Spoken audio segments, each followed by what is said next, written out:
Anciet a tutto von bien un contons e gli 1961 a Londra e l'Inghilterra. Cau viveva il giurist Peter Benison. Indi ha let's legiu alla casetta che dus giuvens del Portugal voglien facin viva sila libertà a per quei vigna per giù. Al Portugal era l'uon in dittatura, a Festival la Libertà era scomandau. Poi a mo prevede che els eran di nautra meine che la regenza ein els venien per giù.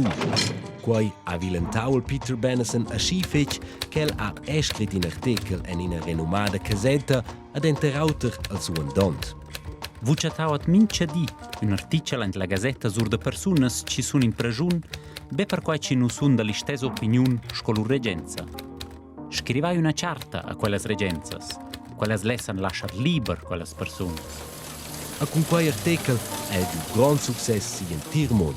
En tai frgnang non an varga 1 milion persone scrit brevs a regenzas per demonstrar. A quai ha estau la nascienza dell'organizzazione Amnesty International. E d'Otzende è l'Amnesty International fitch grande e perché il loro rapport era una grande importanza. Ma perché che?